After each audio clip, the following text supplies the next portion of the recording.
پھر ایک عجیب بلاغت ہے قرآن کی. اگر کہا ہوتا, اگر کوئی کہے الشکر والثناء للہ, اردو میں تو ہم دو لفظوں سے ترجمہ کریں گے نا, کیونکہ ہمارے پاس ایک لفظ ایسا نہیں ہے جو ان دونوں کو جمع کر دے ایک میں.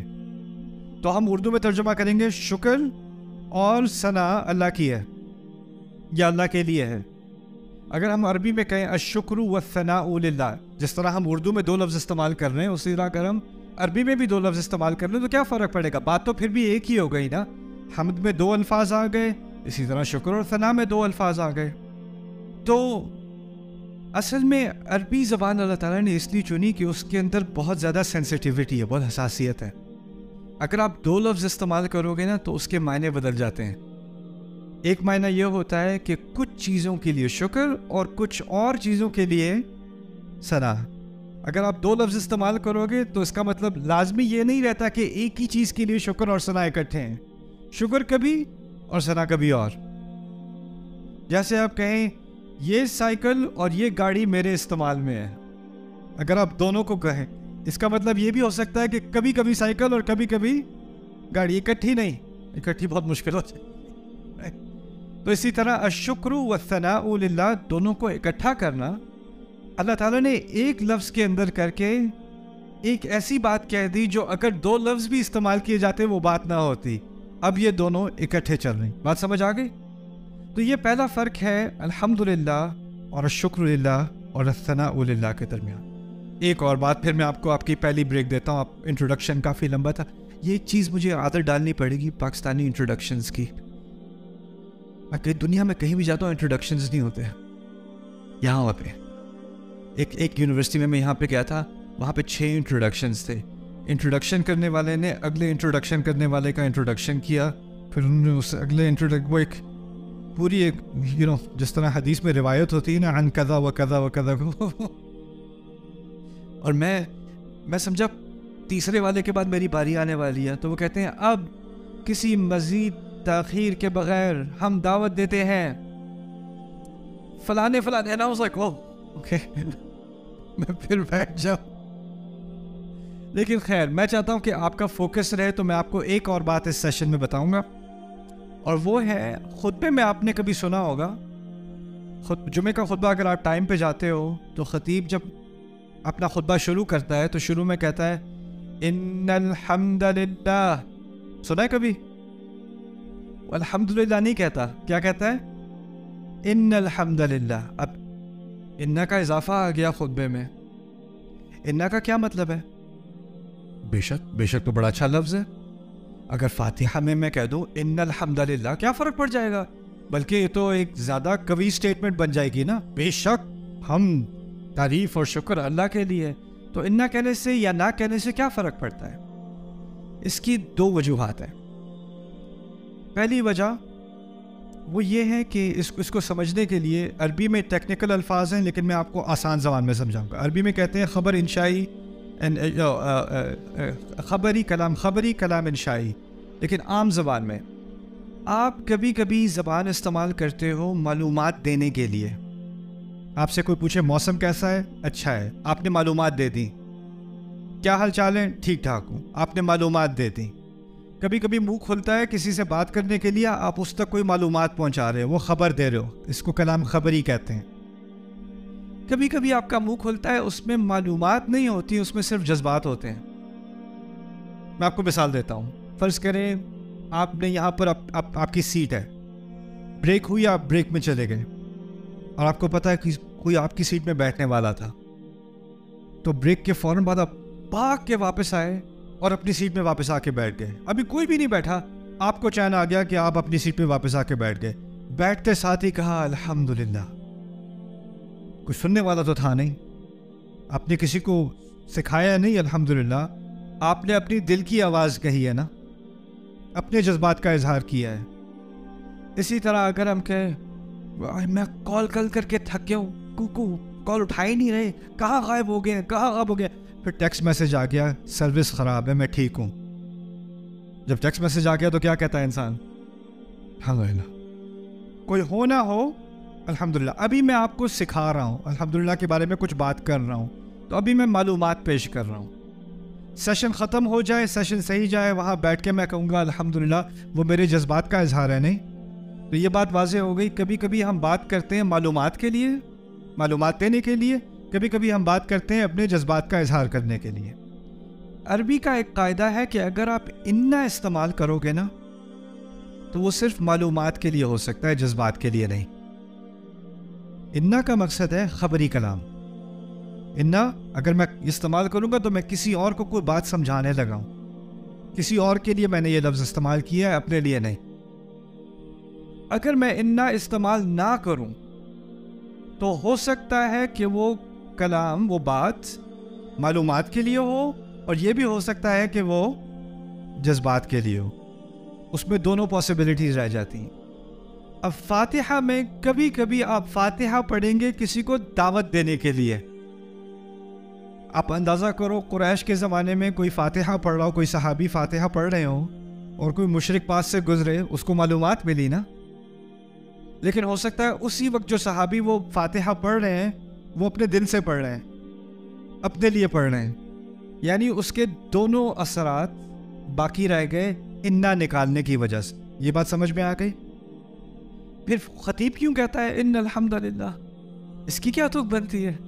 کیونکہ خطیب کا اصل مسئلہ اپنے سے بات کرنا ہے کہ آپ سے بات کرنا ہے. آپ کو معلومات پہنچانی ہے، آپ کو یاد دہانی کرانی ہے، تو انا کا لفظ وہاں اس کی سینس بنتی ہے. پھر دوسری چیز عربی کے قواعد کے بنیاد، یہ ذرا گہری بات ہے، اس کو ذرا غور سے سمجھ لینا. عربی میں 3 طرح کی آڈینس ہوتی ہے، 3 طرح کے سننے والے. بلاغت میں ہم پڑھتے ہیں 3 طرح کے سننے والے ہوتے ہیں. ایک سننے والا وہ ہے جس کو آپ کی بات سے کوئی انکار نہیں ہے، وہ آپ کا نہ مخالف ہے نہ حامی ہے، کوئی انکار نہیں، نیوٹرل ہے. ٹھیک ہے. ایک ایسا شخص ہے جس کو آپ کی بات پہ لگتا ہے شک ہوگا، اس کو پوری طرح اعتماد نہیں ہے آپ کی بات پہ. اگر کوئی کہے نواز علی خان آ گئے، ہاں آ گئے، واقعی وہ جو واقعی ہے نا وہ کیا ہے، اس کو آپ کی بات پہ یقین نہیں ہے. تیسرا ہے جو آپ کی بات سے اختلاف کرتا ہے.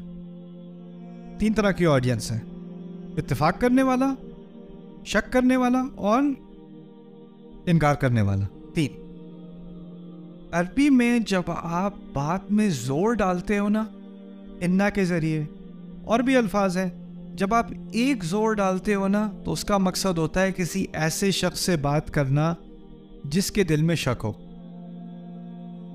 جس کے دل میں شک ہو، اس کے شک کو ہٹانے کے لیے آپ کو تھوڑی بات میں زور ڈالنا پڑتا ہے، اور اس کے لیے کئی الفاظ ہیں. ان میں سے ایک بہت عام استعمال کیا جانے والا لفظ ہے انا. اگر آپ انا استعمال نہیں کرو گے تو کیا بات سامنے آتی ہے؟ جس سے آپ بات کر رہے ہو وہ آپ کی بات سے متفق ہے، اس کو آپ کی بات میں نہ کوئی انکار ہے نہ کوئی شک ہے. فاتحہ میں انا نہ استعمال کرنے سے اللہ تعالیٰ نے یہ درس بھی سکھا دیا کہ یہ بات، یہ حقیقت الحمدللہ، یہ ہر انسان کی روح کے اندر، اس کی روح کو اس سے اتفاق ہے. چاہے وہ باہر سے ہندو ہو، باہر سے عیسائی ہو، باہر سے ایتھیسٹ ہو، باہر سے جاہل ہو، جو بھی ہو، اندر سے حقیقت یہ کہ اس کو اتفاق ہے. اس کی فطرت سے بات کی جا رہی ہے، اسی لیے اس کو صورت الفطرہ بھی کہا گیا ہے. یہ فطرت کی صورت ہے، انسان کی نیچر میں اس نتیجے کو قبول کرنا ہے، اور اس لیے وہاں انا کے ڈالنے سے اس کے اثر پر کمی آ جاتی. کبھی کبھی ہم سمجھتے ہیں زیادہ الفاظ استعمال کرو گے تو زیادہ اثر ہوگا. نہیں نہیں نہیں، کبھی کبھی کم الفاظ استعمال کرنے سے اثر بڑھ جاتا ہے. تو یہاں انا والی بات سمجھ میں آ گئی. میں یہ بس ایک ایکسپیریمنٹ ہے ابھی. اللہ تعالیٰ کی تعریف اور اللہ کے شکر کی جو تعبیر قرآن نے استعمال کی الحمدللہ، وہ کتنے اور طریقے سے ہم کہہ سکتے تھے، اور اگر ان میں سے کوئی اور طریقہ ہم استعمال کریں تو کیا فرق پڑتا ہے؟ اگر ہم کہتے ہیں قرآن اتنا پرفیکٹ ہے، اس میں کوئی لفظ اپنی جگہ سے بدل نہیں سکتا، تو چلو یہ ایکسپیریمنٹ کرتے ہیں، تھوڑے تھوڑے بدل کے دیکھتے ہیں کیا فرق پڑ جاتا ہے. ایک اور ابھی لگتا ہے آپ اتنا نہیں سوئے ابھی، تو میں ایک اور آپ کے سامنے رکھ دوں. عید کی نماز جب ہم جاتے ہیں تو کیا پڑھتے ہیں؟ رستے میں تکبیرات پڑھتے ہیں، اللہ اکبر لا الہ الا اللہ واللہ اکبر اللہ اکبر وللہ الحمد. الحمدللہ نہیں کہتے, وللہ الحمد کہتے. یعنی اس جملے کو ہم نے الٹ دیا. عام طور پہ الحمد پہلے, للہ بعد میں, لیکن یہاں پر للہ پہلے اور حمد بعد میں. یہ فلپ کر دیا ہم نے. یہ کیوں؟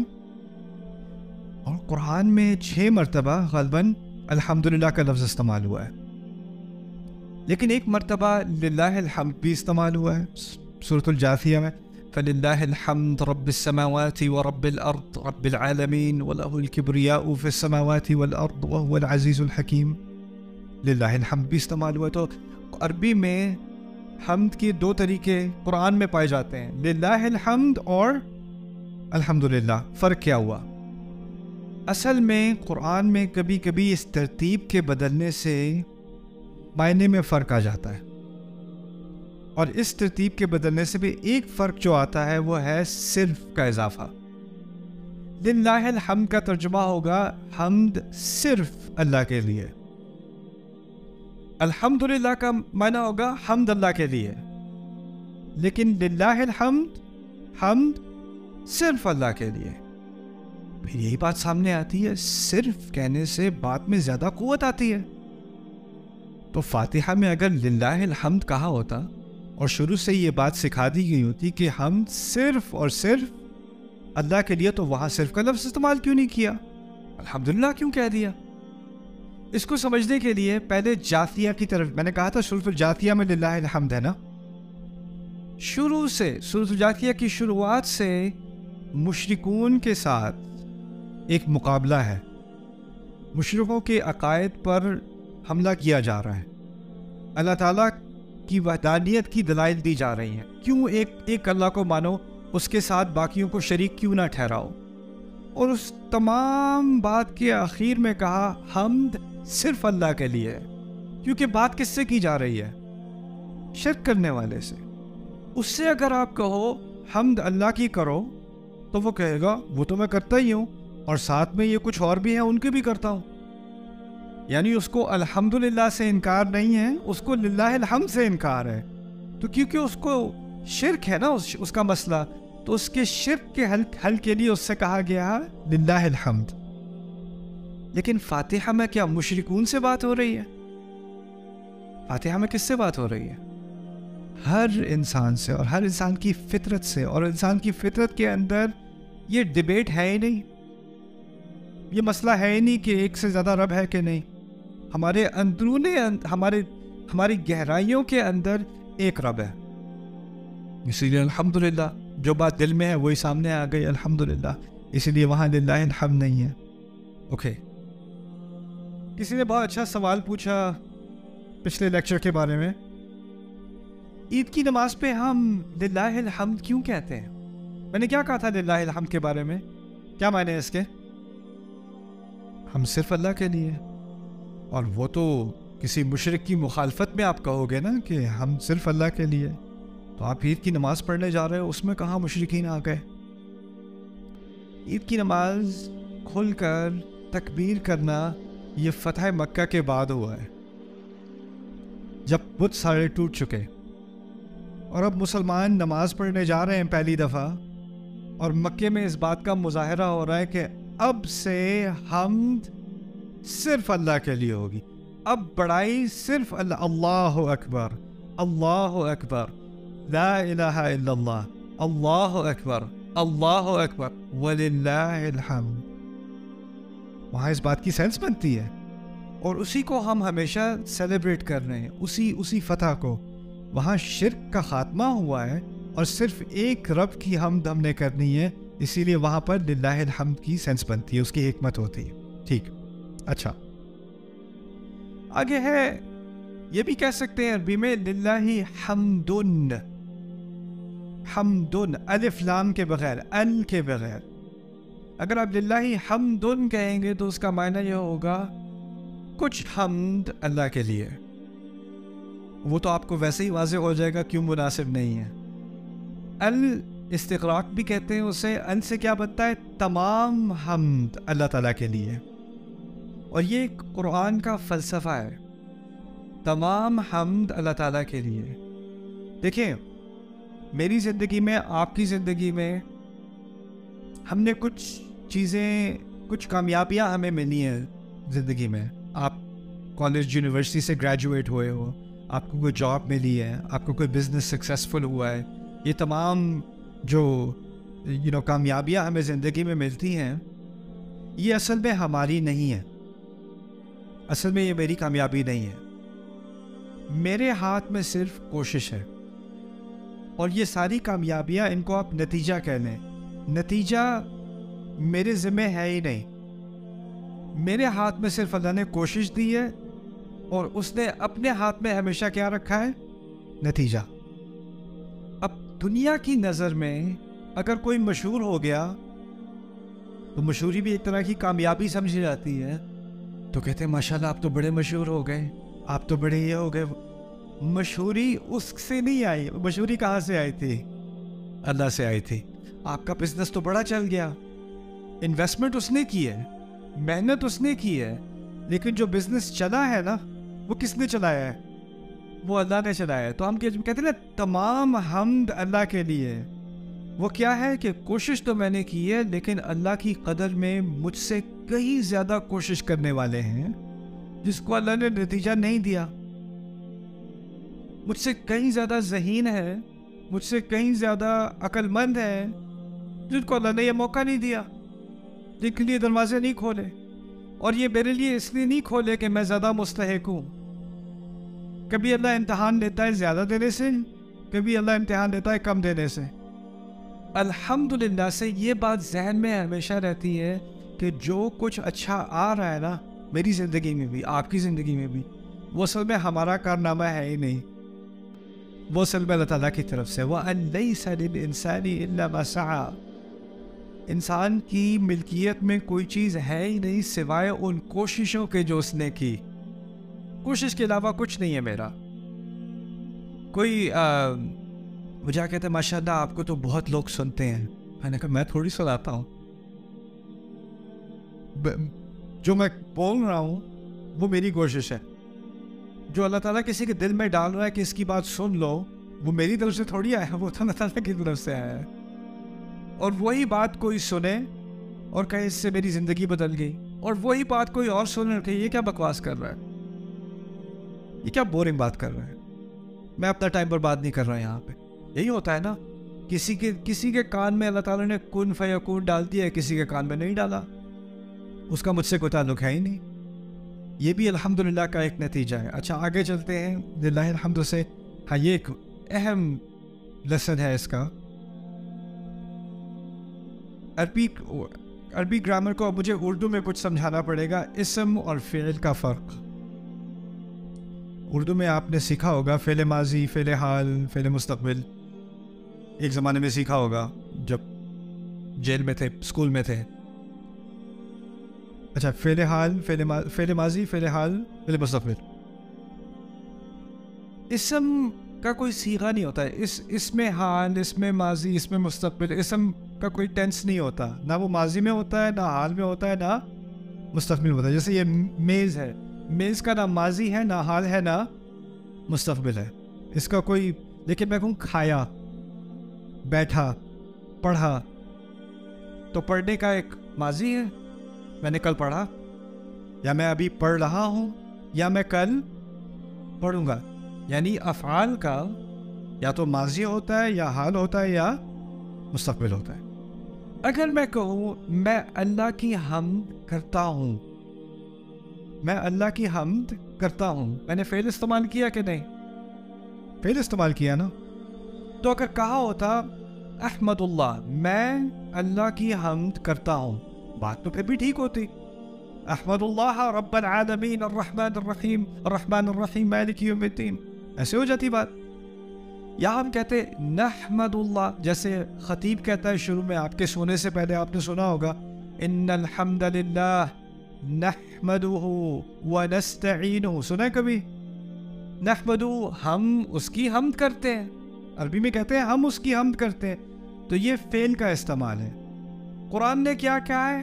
حمد اللہ تعالیٰ کی ہے، جیسے میں کہوں یہ میز اس ادارے کی ہے، تو حمد کا لفظ جو قرآن نے استعمال کیا ہے وہ فعل استعمال کیا ہے یا اسم استعمال کیا ہے؟ اسم استعمال کیا ہے۔ تو اسم استعمال کرنے میں اور فعل استعمال کرنے میں کیا فرق پڑ جاتا ہے، یہ بات سمجھ لیں۔ پہلی بات میں نے کہی تھی فعل تو 3 طرح کے ہوتے ہیں، یا تو ماضی میں، یا حال میں، یا مستقبل میں۔ فرض کرو میں کہوں میں حمد کرتا ہوں، پہلی بات یہ کہ کس سیغے میں بات ہو رہی ہے، ماضی، حال اور مستقبل۔ کس میں بات کی میں نے؟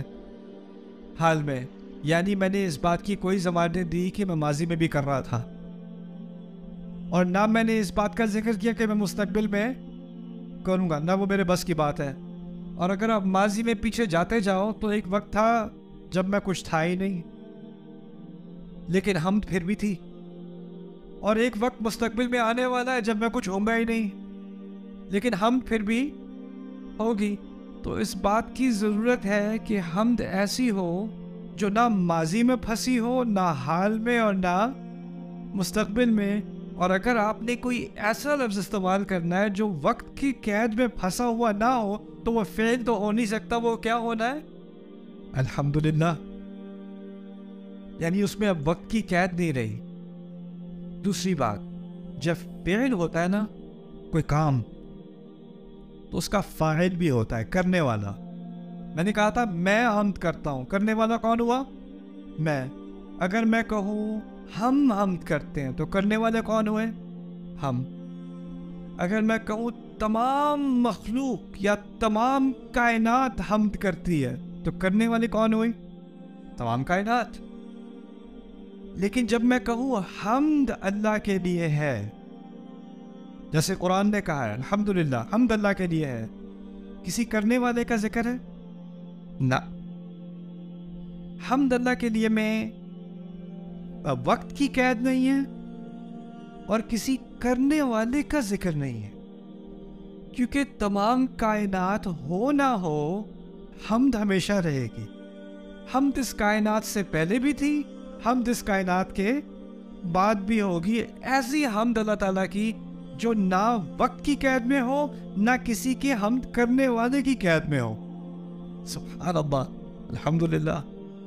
اگر کہا ہوتا یحمد جمیع الخلائق اللہ، یا یحمد اللہ جمیع الخلائق، تمام مخلوقات اللہ تعالیٰ کی حمد کرتے ہیں یا کرتے تھے یا کرتے رہیں گے، تو پھر ہم ایک طرح سے کم ہو جاتی، اس کا دار و مدار ہوتا مخلوق پر۔ مخلوق ہے تو حمد ہے، مخلوق نہیں تو حمد نہیں۔ اگر میں کہوں میں حمد کرتا ہوں، میں ہوں تو حمد ہے، میں نہیں تو حمد نہیں۔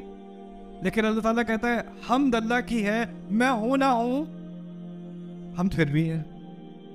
اس سے ایک اور بات بھی سامنے آتی ہے، جو لوگوں کا اللہ تعالیٰ پر ایمان نہیں ہے نا، وہ کہتے ہیں یار تم کیسے خدا کی عبادت کرتے ہو، تمہیں کیا مصیبت ہے، اس خدا کو کیا ضرورت ہے کہ وہ تم اس کے سامنے نمازیں پڑھو، سجدے کرو، کیا شوق ہے اسے اپنی تعریف کروانے کا؟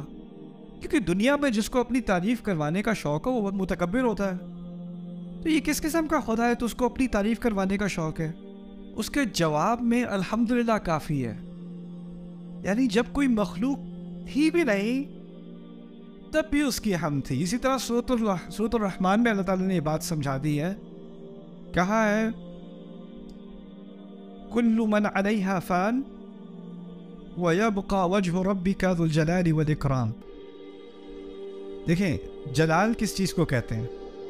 جلال کہتے ہیں جب کسی بادشاہ کی بادشاہی کو بیان کیا جا رہا ہو نا، وہ جلال ہوتا ہے۔